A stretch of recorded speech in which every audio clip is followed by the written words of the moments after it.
Shalom Bapak Ibu, kita akan memulai ibadah online pada hari ini. Tapi satu kali kelak kita akan berkumpul kembali di rumah Tuhan di Gereja Isa Almasih Pegangsaan. Bapak Ibu tetap semangat, berdoa terus, di mana kita dapat berkumpul kembali. Mari kita memulai ibadah kita. Pertolongan kita datang daripada Tuhan yang menciptakan langit dan bumi serta isinya. Tuhan yang setia sampai selama-lamanya dan tidak pernah meninggalkan perbuatan tangannya. Turunlah atas saudara sekalian anugerah dan sejahtera daripada Tuhan kita Yesus Kristus. Kami bersyukur dan berterima kasih kepadamu ya Tuhan.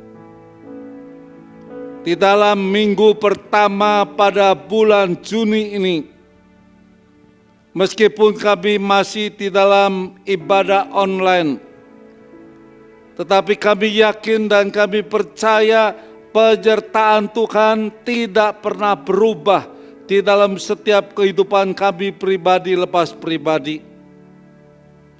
Pada saat kami beribadah di rumah kami masing-masing, biarlah lawatan Tuhan terjadi di dalam setiap kehidupan jemaat-Mu pada saat ini.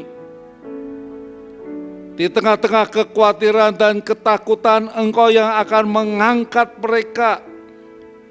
Engkau yang akan memberikan kesanggupan di dalam mengarungi hari-hari yang ada di depan.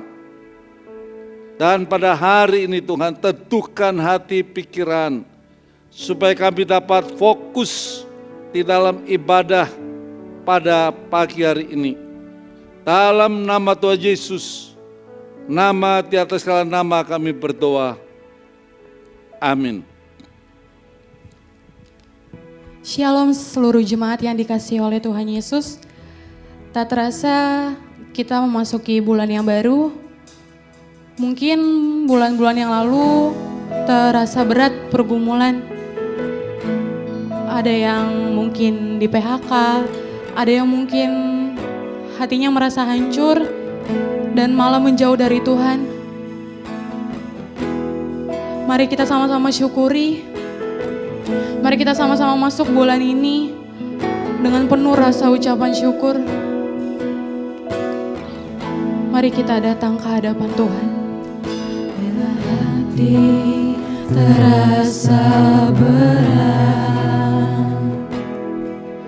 tak seorang pun mengerti bebanku. Ku tanya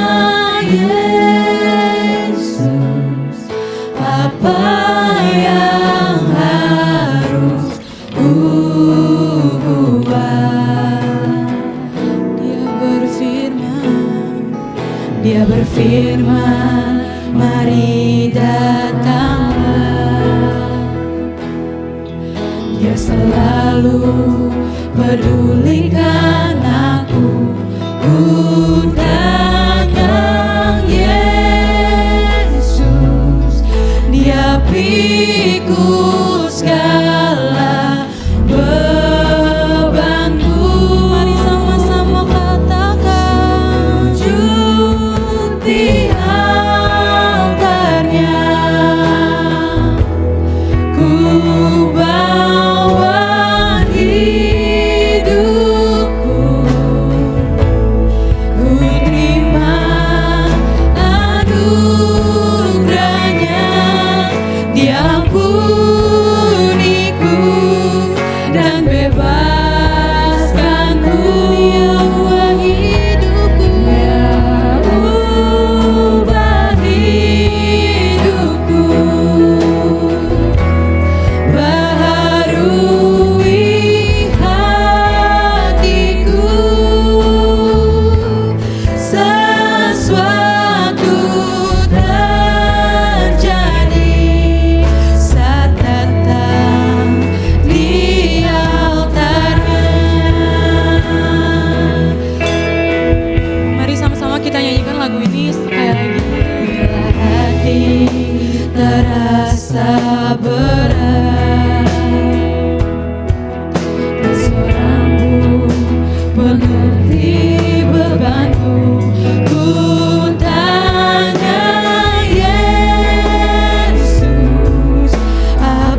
percaya Bapa, ketika kami sujud datang di altar-Mu, setiap persoalan yang kami miliki, Tuhan boleh menyelesaikannya. Sekarang kami siap untuk memuji dan memuliakan nama-Mu. Mari kita sama-sama yang percaya katakan amin. Shalom seluruh jemaat Gereja Isa Almasih Pegangsaan. Ada TPI Pamulang, TPI Cutmutia, dan TPI Curug, serta tim Karis Mission House yang ada di Papua. Mari kita sama-sama beribadah, memuji dan memuliakan nama Tuhan. Bahwa Tuhan Maha Besar, Tuhan Maha Agung yang layak disembah. Amin.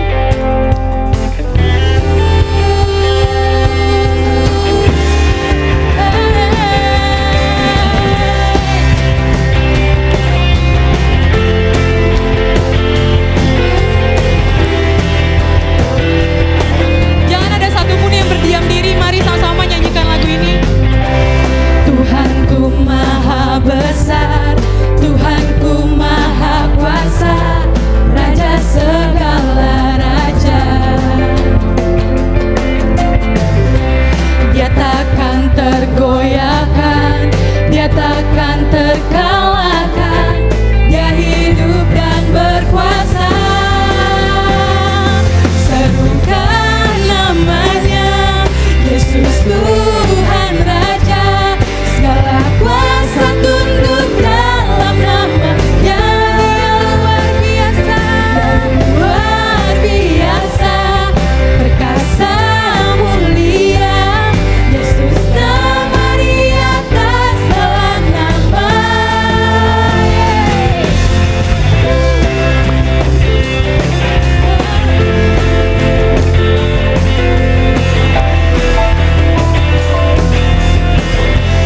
Mari dengan hati yang bersyukur katakan lagu ini.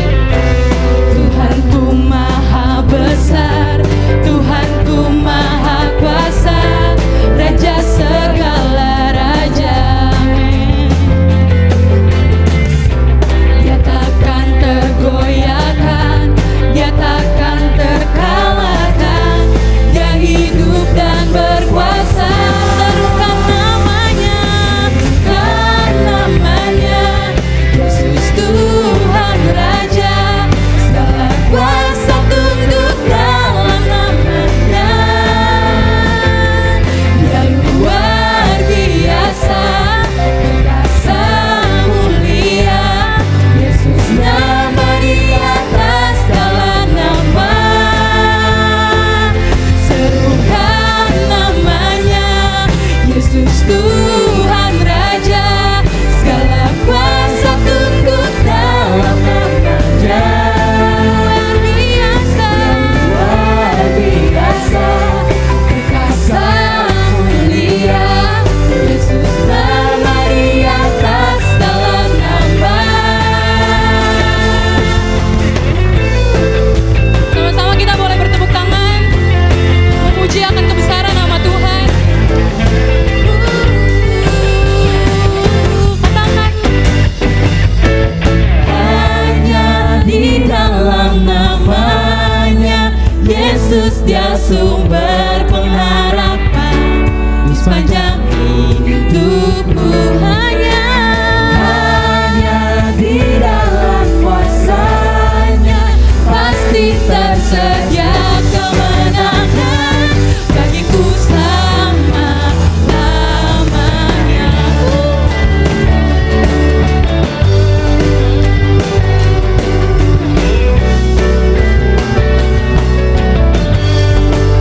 Yang percaya katakan lagu ini boleh sama-sama. Firman menerangi jalanku,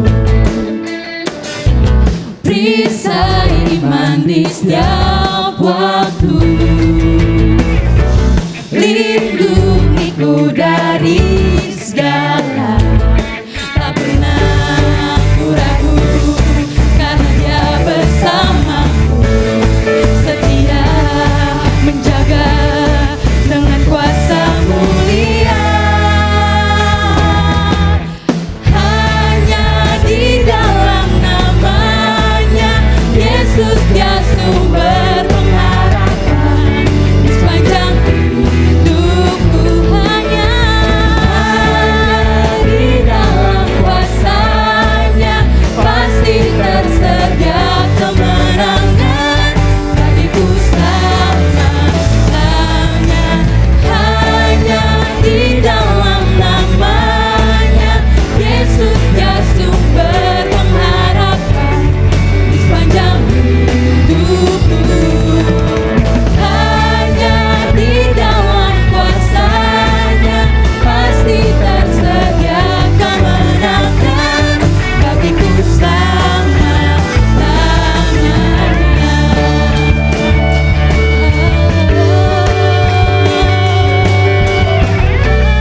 Shalom Bapak Ibu Jemaat yang dikasihi Tuhan. Mohon perhatian untuk beberapa pengumuman berikut. Persembahan yang jemaat selalu berikan melalui kantong kolekte kini silakan diberikan melalui nomor rekening atas nama Gereja Isa Almasih Pegangsaan. Persembahan rutin melalui nomor rekening dan bank berikut ini.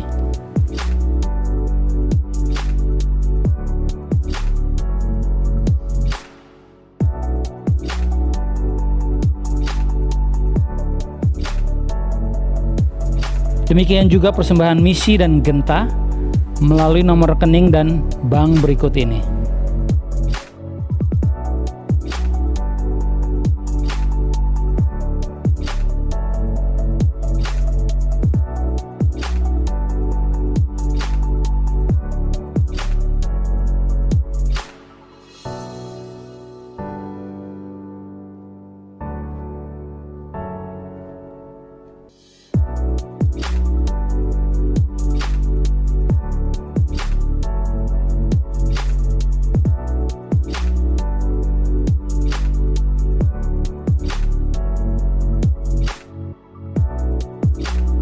Bapak Ibu, minggu depan Gereja Isa Almasih Pegangsaan masih mengadakan ibadah secara online dan akan disiarkan melalui channel multimedia GIA Pegangsaan pada pukul 8. Untuk orang tua juga diimbau mendampingi ibadah anak-anak secara online pada pukul 9.30.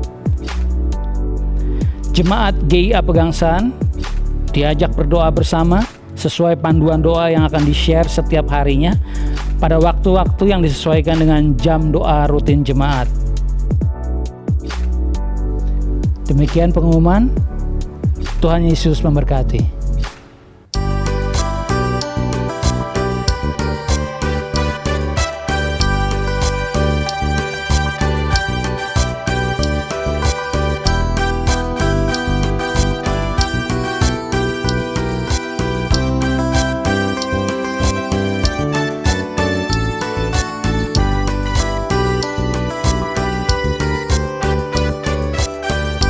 Pujian bagi Tuhan, ya kata pujian dipersembahkan, pujian dan sembah bagi Tuhan.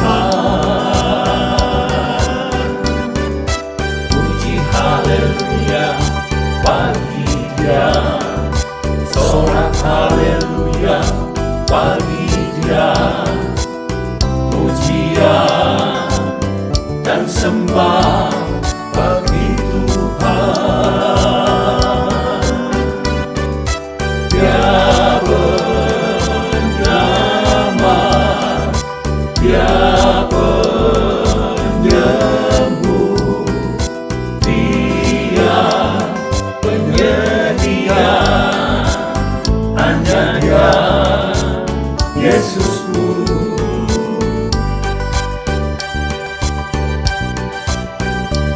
Hendaklah perkataan Kristus diam dengan segala kekayaannya di antara kamu, sehingga kamu dengan segala hikmat mengajar dan menegur seorang akan yang lain, dan sambil menyanyikan mazmur dan puji-pujian dan nyanyian rohani, kamu mengucap syukur kepada Allah di dalam hatimu. Amin. Pujian bagi Tuhan, ya kata pujian dipersembahkan, pujian dan sembah bagi Tuhan. Puji haleluya bagi Dia, sorak haleluya bagi Dia.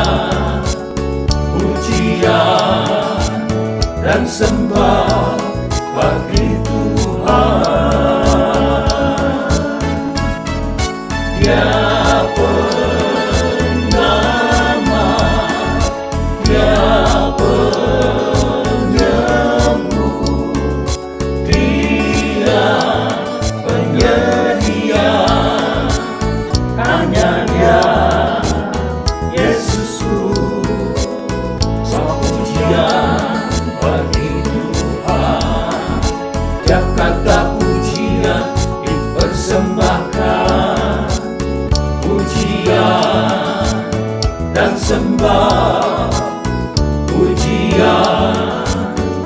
sembah, pujian dan sembah bagi Tuhan.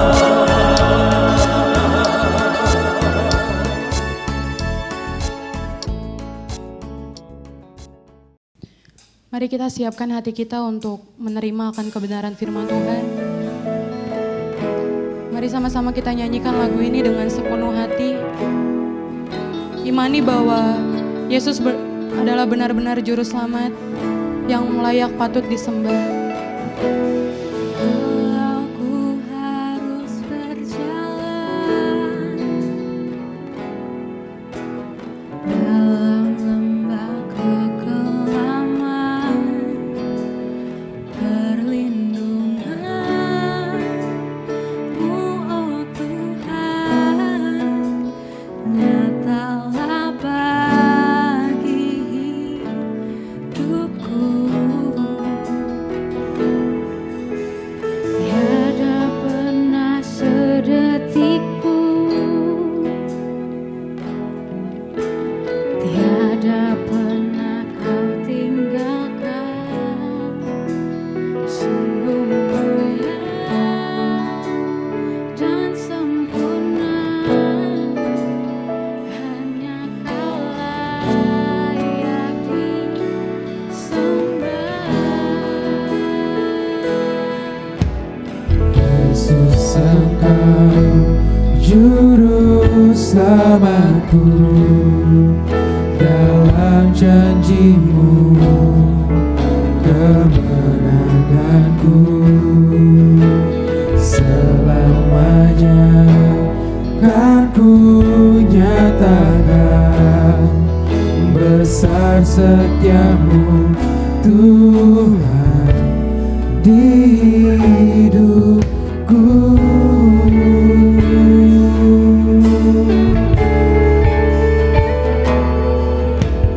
Walau ku harus berjalan dalam lembah kekelaman, perlindungan-Mu, oh Tuhan, nyatalah bagi hidupku. Tiada pernah sedetik pun, tiada pernah Kau tinggalkan. Sungguh mulia dan sempurna, hanya Kau layak disembah. Yesus Engkau juru selamat kami, Yesus Engkau juru selamatku, dalam janji-Mu kemenanganku, selamanya kan ku nyatakan besar setiamu Tuhan di hidupku.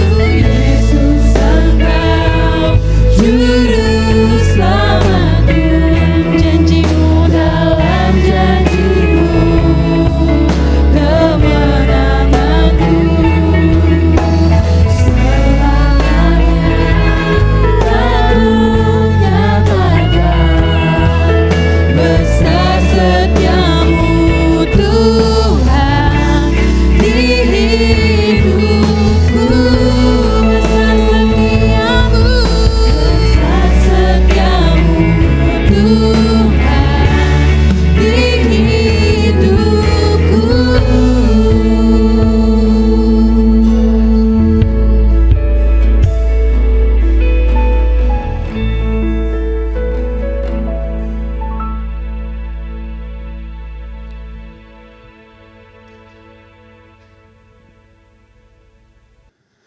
Jemaat sekalian, mari kita berdoa minta hikmat dari Tuhan untuk membaca dan merenungkan firman Tuhan. Mari kita berdoa. Bapa kami yang ada di surga, Allah kami yang hidup dan berkuasa, yang berkuasa mengatur setiap langkah hidup kami baik dan indah, dan memungkinkan kami ada seperti kami ada saat ini. Terima kasih bahwa Tuhan berkenan memberi kesempatan untuk beribadah kepadamu. Secara khusus bahwa kami beroleh kesempatan satu kali lagi dalam hidup kami untuk bersama-sama membaca dan merenungkan firman Tuhan. Kami mohon kepadamu ya Roh Kudus, berilah kepada kami hikmat supaya kami mengerti firman-Mu dan kami hidup di dalamnya. Terima kasih Bapa, bersabdalah karena kami telah siap mendengarnya. Di dalam nama Tuhan Yesus kami sudah berdoa. Amin. Mari kita bersama-sama membaca satu bagian firman Tuhan dari Kisah Para Rasul pasal yang kedua, ayat yang ke-17 dan 18 dan ayat yang ke-38. Kisah Para Rasul pasal yang kedua, ayat yang ke-17 dan 18 dan ayat yang ke-38. Firman Tuhan berkata demikian. Akan terjadi pada hari-hari terakhir, demikianlah firman Tuhan, bahwa aku akan mencurahkan rohku ke atas semua manusia. Maka anak-anakmu laki-laki dan perempuan akan berbuat, dan teruna-terunamu akan mendapat penglihatan-penglihatan, dan orang-orangmu yang tua akan mendapat mimpi.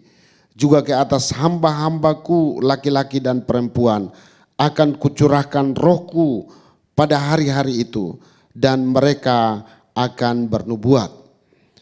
Ayat yang ke-38, jawab Petrus kepada mereka, bertobatlah dan hendaklah kamu masing-masing memberi dirimu dibaptis dalam nama Yesus Kristus untuk pengampunan dosamu, maka kamu akan menerima karunia Roh Kudus. Demikian jauh pembacaan firman Tuhan. Yang berbahagia adalah setiap orang yang mendengarkan firman Tuhan dan yang melakukannya dalam hidupnya tiap-tiap hari. Shalom. Pertama-tama saya mengucap syukur kepada Tuhan, dan saya juga berterima kasih kepada Bapak Pendeta Gunawan bersama dengan majelis yang berkenan memberi kesempatan kepada saya untuk menyampaikan firman Tuhan pada kesempatan ini. Pada minggu yang lalu kita telah bersama-sama memperingati hari Pentakosta, hari pencurahan Roh Kudus, hari lahirnya gereja. Dan mari kita memperhatikan bahwa Roh Kudus datang untuk memenuhi kita semua, dan tujuannya adalah supaya kita hidup dan bersaksi tentang Dia. Pada hari ini kita mau memperhatikan firman Tuhan dalam arah tema kita pada bulan ini, yaitu hidup dalam iman.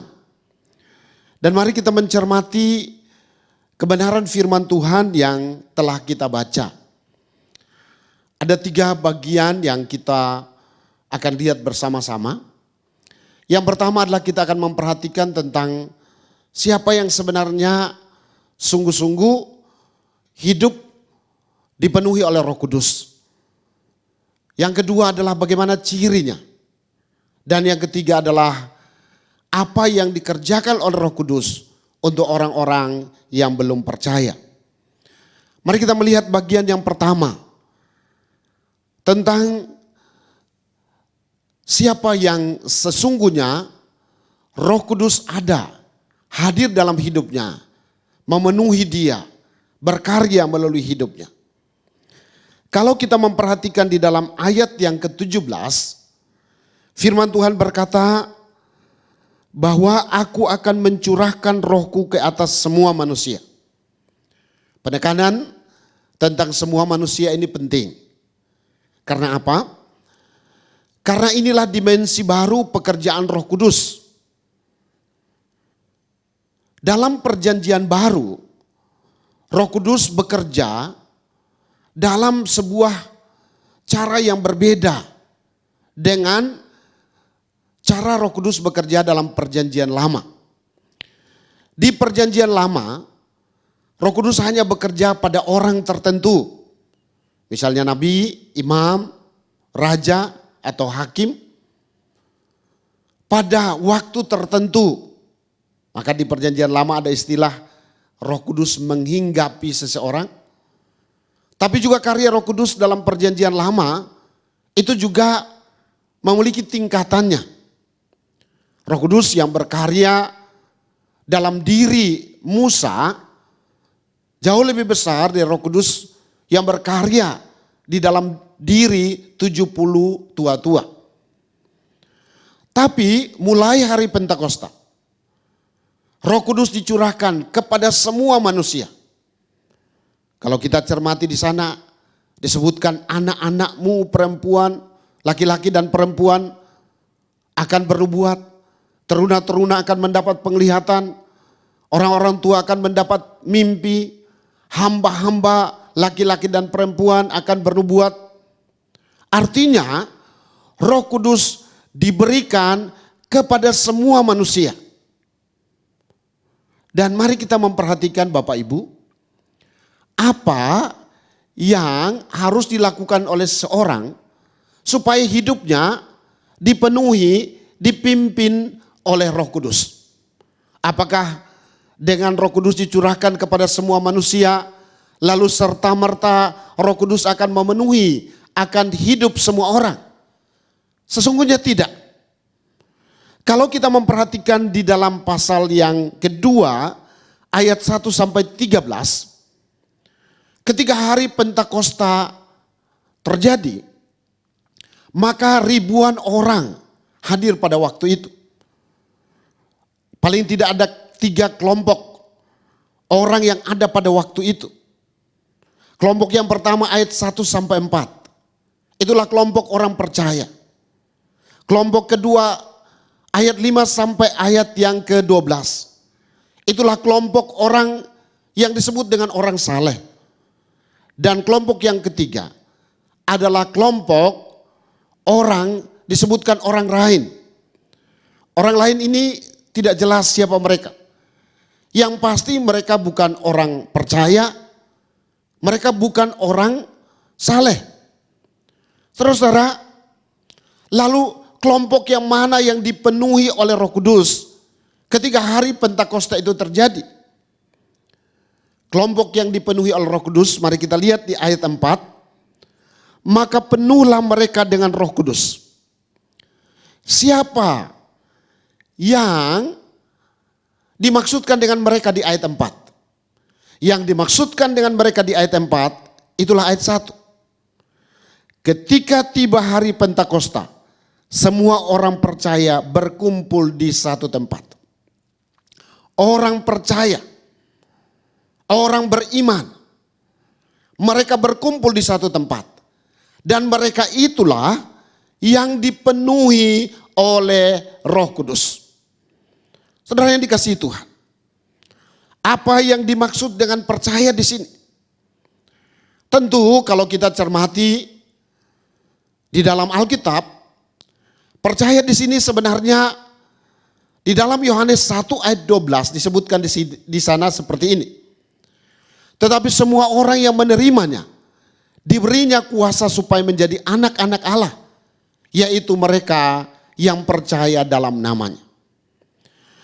Kalau seseorang percaya kepada Tuhan Yesus, bahwa dia adalah Tuhan, bahwa dia adalah juru selamat, dan menerima dia di dalam hatinya sebagai Tuhan dan juru selamat pribadi, maka orang itu seketika itu juga dia ditempati, dia dipenuhi oleh Roh Kudus. Efesus pasal 1 ayat 13 berkata seperti ini. Kamu dimeteraikan dengan Roh Kudus pada waktu kamu percaya. Maka bagi Bapak, Ibu dan Saudara yang sudah percaya, yang sudah memiliki iman yang menyelamatkan, maka percayalah bahwa waktu kita percaya dan menerima Tuhan Yesus, Roh Kudus ada di dalam diri kita. Saudara yang dikasihi Tuhan, jauhnya baju kita masih lebih jauh dari jauhnya Tuhan dalam hidup kita. Mengapa? Karena sedekat-dekatnya baju kita masih melekat di luar kita. Tapi kalau kita punya iman yang menyelamatkan, kita percaya dan menerima Tuhan Yesus, maka pada waktu itu Tuhan yang dalam perjanjian lama bekerja di atas manusia. Mulai dari Injil Matius sampai Yohanes, bekerja di antara manusia. Sekarang, mulai dari Kisah Para Rasul, mulai dari pencurahan Roh Kudus, Tuhan ada di dalam diri manusia. Dan keberadaan Roh Kudus di dalam diri manusia sifatnya bukan lagi temporer seperti yang ada di dalam perjanjian lama, tapi sudah mulai menetap, sudah mulai tinggal di dalam hidup kita. Kalaupun nanti kita misalnya jatuh dalam dosa, dia pun tidak keluar dari hidup kita. Dia hanya berduka, tapi dia tidak keluar dari hidup kita. Saudara yang dikasihi oleh Tuhan Yesus Kristus, orang yang percaya dan menerima Tuhan Yesus, di dalam dirinya dia sudah memiliki Roh Kudus. Sekarang mari kita lihat bagian yang kedua. Bagian yang kedua adalah apa cirinya? Kalau seseorang itu waktu dia percaya dan dia terima Yesus, Roh Kudus sudah ada di dalam diri. Tentu iman itu abstrak. Roh Kudus yang ada di dalam diri pun kita pun abstrak. Tapi bahwa iman itu ada buahnya. Roh yang ada dalam diri kita pun ada buahnya. Yang nyata jelas. Saudara, mari kita memperhatikan tentang ciri orang yang dipenuhi oleh Roh Kudus. Kalau kita lihat dari Kisah Rasul 2 mulai dari ayat 14, secara khusus mulai dari ayat yang ke-22. Di sana kita memperhatikan bahwa rasul-rasul secara khusus untuk Petrus. Di sana disampaikan bahwa ia bangkit berdiri dan ia mulai berkhotbah. Ia mulai bersaksi. Ia mulai berbicara tentang Tuhan Yesus. Saudara, kalau kita sedikit melihat ke belakang tentang siapa itu Petrus, ketika Tuhan Yesus diadili dan ada beberapa hamba perempuan yang bertanya, engkau salah satu di antara mereka? Maka Petrus menyangkal. Petrus tidak berani mengakui bahwa dia dekat dengan Tuhan Yesus. Tapi apa yang terjadi? Setelah dia dipenuhi oleh Roh Kudus, terjadi sebuah perubahan yang luar biasa. Orang yang punya iman, dia dipenuhi Roh Kudus. Dan orang yang dipenuhi oleh Roh Kudus, dia memiliki apa yang disebut dengan tindakan iman. Tadinya Petrus adalah seorang yang takut. Tapi setelah dia dipenuhi oleh Roh Kudus, maka dia punya keberanian iman. Untuk apa? Untuk bersaksi tentang Yesus. Maka Bapak, Ibu, dan Saudara, kalau benar kita sudah percaya, kita sudah punya iman yang menyelamatkan. Kalau benar bahwa di dalam hati kita ada Roh Kudus, maka kita pasti punya keberanian iman. Mulai ada sebuah dorongan yang kuat dari hati kita. Kita tidak bisa lagi diam. Kita terdorong untuk bersaksi, untuk berbicara tentang Tuhan Yesus. Apa yang disampaikan oleh Rasul Petrus tentang Tuhan Yesus. Saudara-saudara, kalau kita perhatikan mulai dari ayat 21. Di sana disebutkan, dan barang siapa yang berseru kepada nama Tuhan akan diselamatkan. Kalau kita memperhatikan di ayat 34, sebab bukan Daud yang naik ke surga. Malahan Daud sendiri berkata, Tuhan telah berfirman kepada Tuanku, dan seterusnya. Daud menyebut Yesus itu Tuhan. Saudara, Petrus berbicara tentang Tuhan Yesus. Bahwa Yesus adalah Tuhan. Yesus itu bukan manusia yang diangkat menjadi Tuhan. Tanpa kredo atau pengakuan manusia, Yesus adalah Tuhan. Mengapa? Karena Yesus adalah Tuhan yang menjadi manusia. Bukan manusia yang jadi Tuhan. Kalau manusia jadi Tuhan, itu tidak bisa. Tapi kalau Tuhan menjadi manusia, itu bisa. Siapakah Yesus? Yesus adalah Tuhan yang menjelma menjadi manusia. Untuk apa? Untuk apa Tuhan yang penuh dengan kemuliaan mau merendahkan diri dan menjadi manusia? Tujuan tertingginya apa? Mari kita lihat ayat yang ke-23 dan ayat yang ke-24. Di dalam ayat 23 dan 24, di sana Petrus berkhotbah di hadapan ribuan orang. Dia menyebutkan, dia yang diserahkan Allah menurut maksud dan rencananya, telah kamu salibkan dan kamu bunuh oleh tangan bangsa-bangsa durhaka. Di sini Petrus berbicara tentang kematian Tuhan Yesus. Bahwa tujuan tertinggi Tuhan Yesus menjelma menjadi manusia adalah dia mati di salib. Mengapa? Apa pentingnya kematian Tuhan Yesus ditekankan oleh Petrus? Saudara yang dikasihi Tuhan. Dalam kematian Tuhan Yesus, dua musuh manusia dikalahkan. Dalam kematian manusia, dalam kematian Kristus, iblis dikalahkan. Nubuatan dalam Kejadian 3 ayat 15 bahwa kepala ular diremukkan. Itu terjadi pada waktu penyaliban Tuhan Yesus. Dalam kematian Tuhan Yesus juga melalui darahnya yang tercurah, maka dosa diampuni. Tapi bukan hanya tentang kematian Tuhan Yesus. Perhatikan di dalam ayat 24.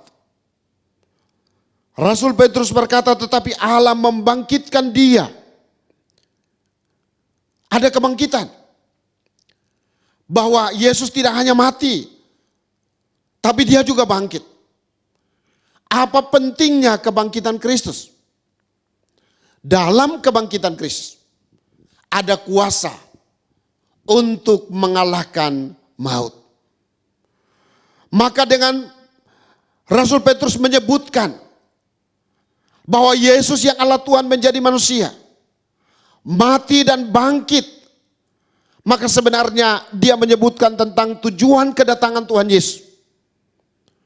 Bahwa oleh kematian dan kebangkitannya, iblis dikalahkan. Dosa, ada solusi, ada pengampunan. Tetapi juga maut sebagai musuh terbesar manusia dikalahkan melalui kebangkitan Tuhan Yesus.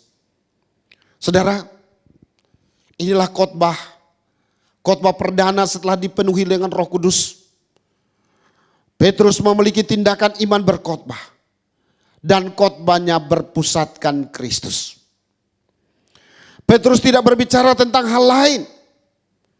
Dan memang orang yang dipenuhi Roh Kudus berbicaranya tentang Yesus.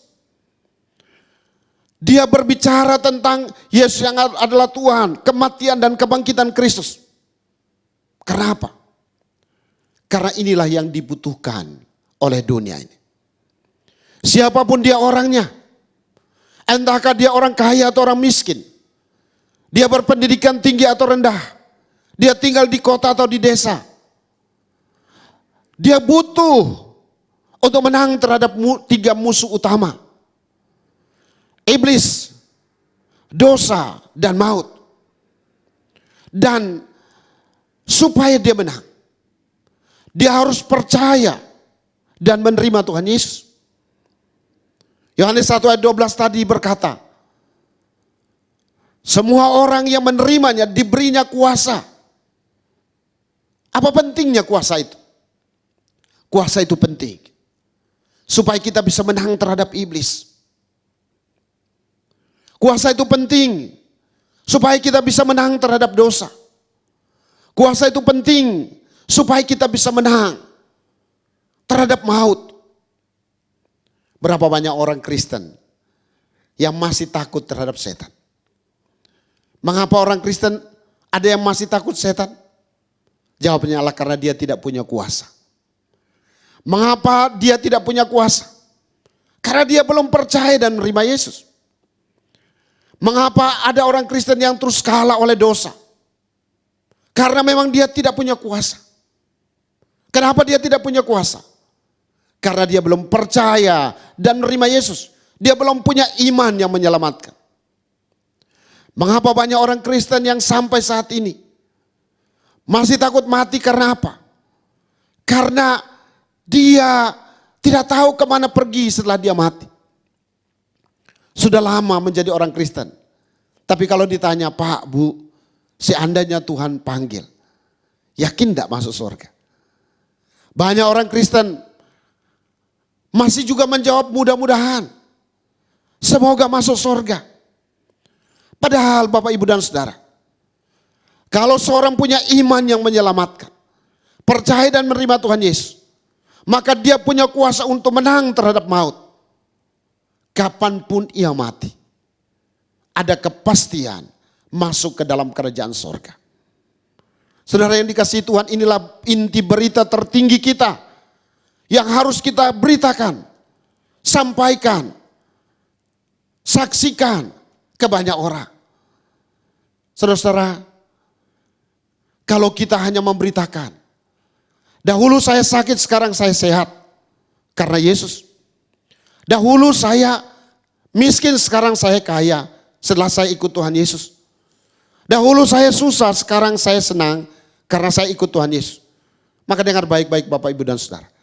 Di tempat lain pun orang bisa dapat. Tetapi yang tidak bisa diperoleh oleh orang di tempat yang lain adalah bahwa dia tidak bisa dapatkan kuasa untuk menang terhadap iblis. Dia tidak bisa mendapatkan pengampunan dari dosa dan kepastian hidup yang kekal. Dan karena itu Bapak, Ibu, dan Saudara, sebagai orang yang sudah percaya dan menerima Yesus, mari kita berdoa supaya Roh Kudus memberikan kepada kita keberanian, memberikan hikmat, memberikan urapan, memberikan kuasa untuk kita memberitakan tentang Kristus yang adalah Tuhan, Kristus yang mati dan bangkit bagi manusia. Mari kita lihat bagian yang ketiga. Apa karya Roh Kudus untuk orang yang belum percaya? Di bagian pertama kita lihat bahwa orang yang dipenuhi oleh Roh Kudus adalah orang yang percaya atau beriman. Di bagian kedua kita sudah melihat bahwa ciri orang yang sudah dipenuhi Roh Kudus adalah dia punya keberanian iman untuk berbicara tentang Yesus. Tapi kalau kita lihat di ayat yang ke-17 tadi, Roh Kudus kan dicurahkan kepada semua manusia. Dan apakah itu berarti Roh Kudus juga dicurahkan untuk orang yang belum percaya? Jawabannya ya. Dalam Yohanes 16 ayat 8, di sana disampaikan ketika Tuhan Yesus berbicara dengan murid-murid. Dan Tuhan Yesus berbicara tentang Roh Kudus. Tuhan Yesus berkata seperti ini. Apabila ia datang, maksudnya Roh Kudus, ia akan menginsafkan dunia. Dunia maksudnya orang yang belum percaya. Apa yang diinsafkan? Pertama, dia menginsafkan dosa. Yang kedua, dia menginsafkan kebenaran. Dan yang ketiga, dia menginsafkan akan adanya penghakiman. Oh, Roh Kudus bekerja saat ini di antara orang yang belum percaya. Supaya mereka insaf akan dosa. Tanpa Roh Kudus menginsafkan. Orang yang terus hidup dalam dosa. Merasa baik-baik saja. Tapi Roh Kudus juga menginsafkan akan kebenaran. Siapa itu kebenaran? Yohanes 14 ayat 6 berkata, Akulah jalan dan kebenaran. Berarti kebenaran itu adalah Yesus. Banyak orang belum mengerti siapa Yesus. Mereka belum pernah mendengar tentang Yesus. Atau mungkin mereka juga mendengar dari sumber yang salah. Saudara-saudara yang dikasihi oleh Tuhan Yesus Kristus. Kita berdoa supaya Roh Kudus bekerja. Menginsafkan banyak orang. Tentang kebenaran. Tentang Yesus yang adalah kebenaran. Tapi kita juga berdoa. Supaya Roh Kudus juga bekerja. Menginsafkan orang akan penghakiman. Bahwa hidup yang kita hidup ini akan berakhir. Dan bahwa di penghujung hidup ini. Semua kita akan diminta pertanggungjawabannya. Apa yang kita harus lakukan dengan hidup yang Tuhan berikan. Apa yang kita lakukan dengan Yesus Kristus yang dianugerahkan kepada kita. Kita doa. Supaya Roh Kudus terus bekerja. Menginsafkan banyak orang akan dosa, kebenaran, dan penghakiman. Mari kita melihat kembali kepada kisah para rasul pasal 2. Petrus berkhotbah tentang Tuhan Yesus. Dan ketika dia berkhotbah tentang Tuhan Yesus, apa yang terjadi? Ayat 37. Ayat 37 berkata, ketika mereka mendengar hal itu, hati mereka sangat terharu. Atau hati mereka sangat tersentuh. Dan memang Bapak, Ibu, dan Saudara. Kalau seorang dipenuhi Roh Kudus. Dan dia memiliki keberanian iman berbicara tentang Yesus. Maka percayalah. Roh Kudus yang bekerja menjamah setiap orang yang mendengar. Hati mereka terharu. Hati mereka tersentuh. Dan ini adalah sebuah prinsip mendengarkan khotbah yang baik.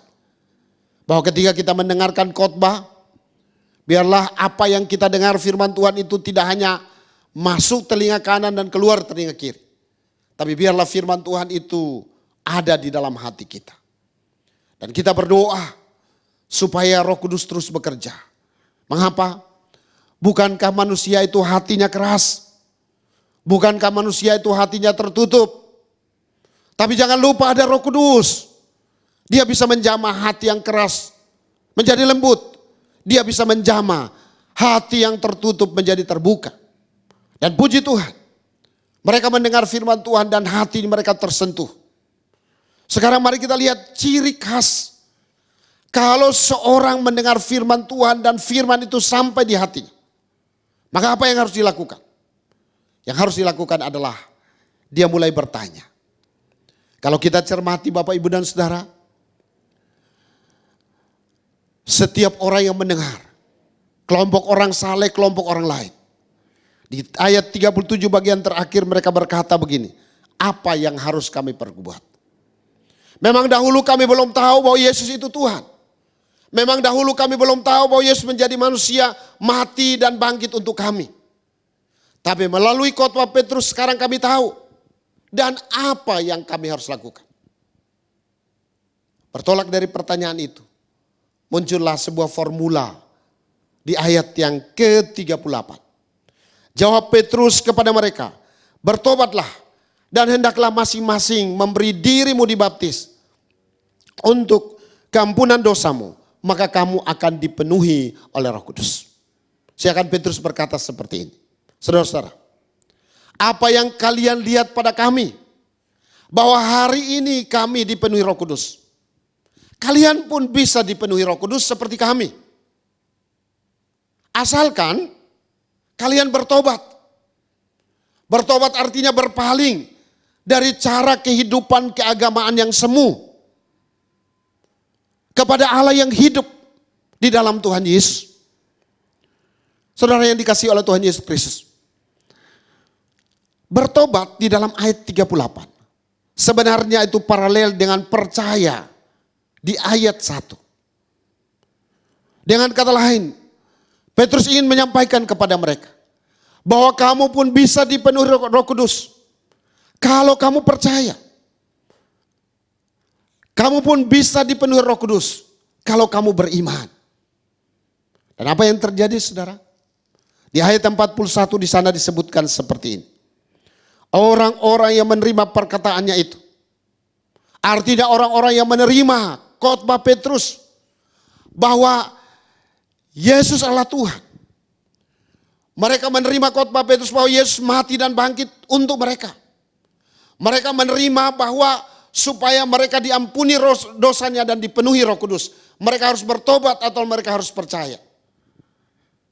Disebutkan bahwa jumlah mereka bertambah kira-kira 3.000 jiwa. Puji Tuhan. Bagian Petrus sebagai orang yang sudah beriman, bagian Petrus sebagai orang yang sudah dipenuhi Roh Kudus dan punya keberanian iman berkhotbah tentang Yesus. Dia hanya berkhotbah. Tapi bagian Roh Kudus adalah bekerja. Mempersiapkan hati para pendengar. Tetapi membawa mereka kepada keputusan-keputusan yang paling bijaksana dalam hidupnya. Artinya, bahwa orang-orang yang memberi diri dibaptis itu adalah orang-orang yang sebelumnya sudah percaya dan menerima Tuhan Yesus sebagai Tuhan dan Juru Selamat pribadi. Saudara, ketika seorang percaya dan terima Tuhan Yesus, maka kepastian keselamatan sudah menjadi bagian dia. Maka dia punya kuasa untuk bisa menang terhadap musuh-musuh utama. Dan orang yang sudah percaya dan menerima Tuhan Yesus, dia memiliki iman yang menyelamatkan. Dan inilah titik awal perjalanan hidup seorang Kristen sejati. Bahwa kehidupan kekristenan kita harus dibangun di atas dasar iman yang menyelamatkan. Iman yang menyelamatkan ini sangat penting, Bapak Ibu. Karena menurut seorang hamba Tuhan yang bernama Louis Berkhof, iman itu ada 4. Ada iman historis yang karena keturunan. Iman seperti itu tidak menyelamatkan. Dan tidak menyebabkan Roh Kudus ada dalam hidup kita. Iman sementara atau iman mujizat. Tapi kita harus sampai pada iman yang menyelamatkan. Biarlah kiranya kita semua dalam hidup ini pastikan bahwa kita bukan hanya menjadi orang beragama atau menjadi orang yang beragama yang baik. Tapi kita adalah orang-orang yang memang meresponi akan pekerjaan Roh Kudus.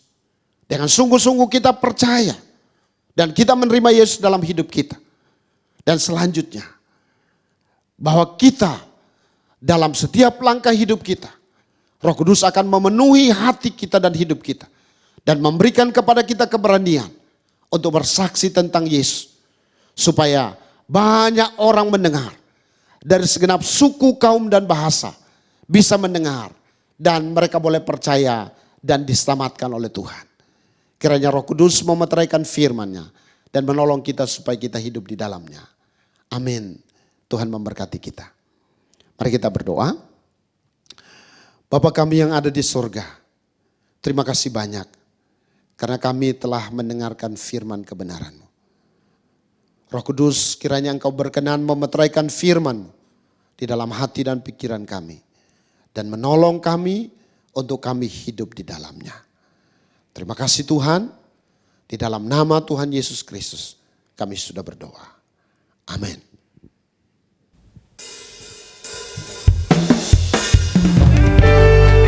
Terima kasih Tuhan, kami telah mendengarkan akan kebenaran firman-Mu. Ini pujian dan persembahan kami yang kami naikkan ke hadirat-Mu Tuhan.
Terima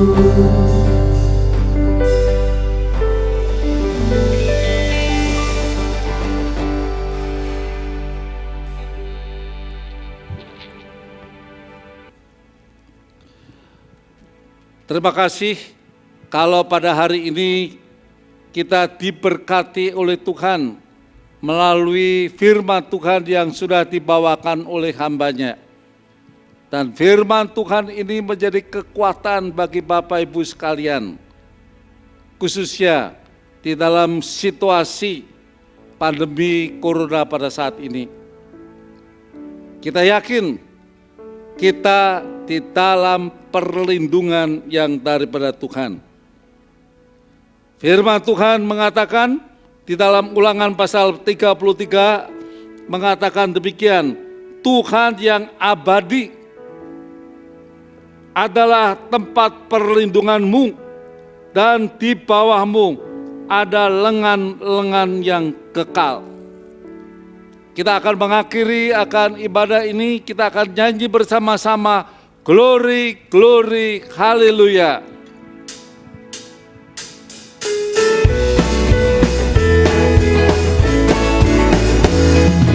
Glory, glory, hallelujah. Glory, glory, hallelujah. Glory, glory, hallelujah. Hallelujah, pujimu. Glory, glory, hallelujah. Glory, glory, hallelujah. Glory, glory, hallelujah. Hallelujah, pujimu. Glory, glory, glory, glory, hallelujah. Glory, glory, hallelujah. Glory, glory, hallelujah. Hallelujah, pujimu. Mari kita berdoa. Kami bersyukur kepadamu ya Tuhan. Jikalau ibadah pada hari ini Engkau melawat kami pribadi lepas pribadi, meskipun kami beribadah di rumah masing-masing, tetapi Engkau hadir dan Engkau menjamah akan kami. Engkau memberikan sukacita dan damai kepada kami. Engkau memberikan kemenangan kepada kami. Saat ini kami berdoa Tuhan, untuk anak-anak kami yang akan melanjutkan pendidikan yang lebih tinggi. Kami bersyukur Tuhan, buat anak-anak kami yang telah lulus. Kami berdoa Tuhan, Engkau yang akan menyertai kemanapun mereka pergi untuk kuliah. Engkau akan jaga dan Engkau akan melindungi. Engkau akan memberkati di dalam kuliah-kuliah yang akan datang. Demikian juga untuk anak-anak kami yang naik kelas.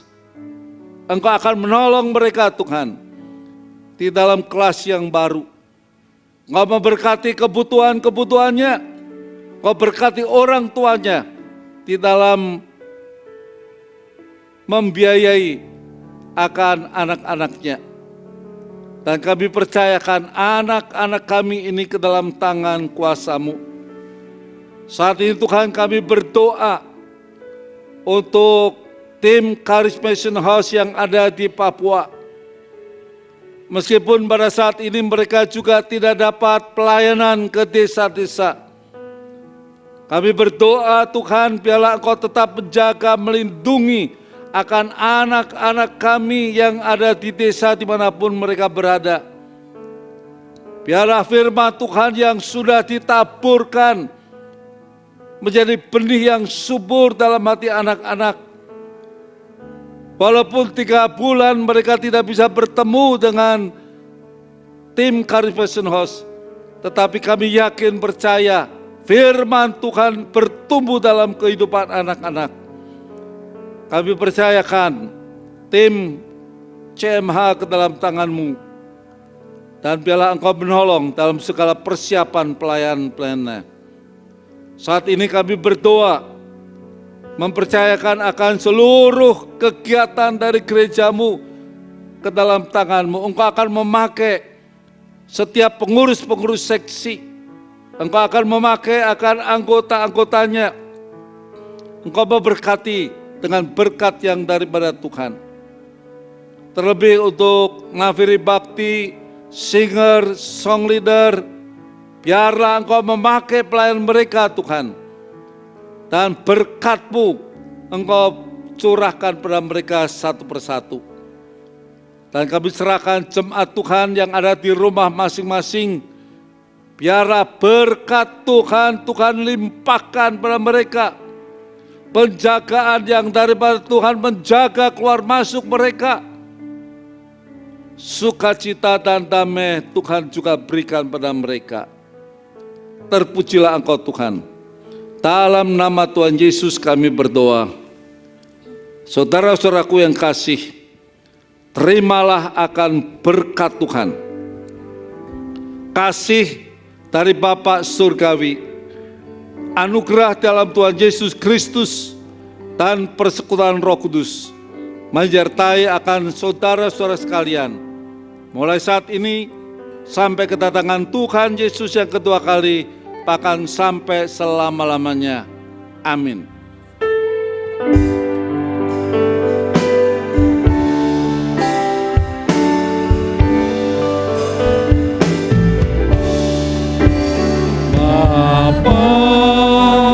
Terima kasih Bapa, terima kasih Bapa di dalam surga.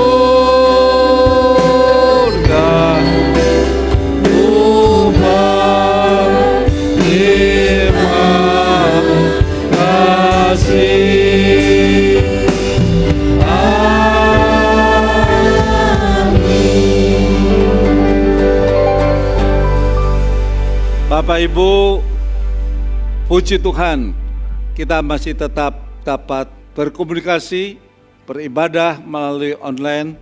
Bapak Ibu tetap setia, tetap tekun, dan doa terus, di mana sebentar lagi kita berkumpul bersama-sama di rumah Tuhan. Dan itulah yang menjadi kerinduan kita. Oleh sebab itu doa terus, Tuhan memberkati.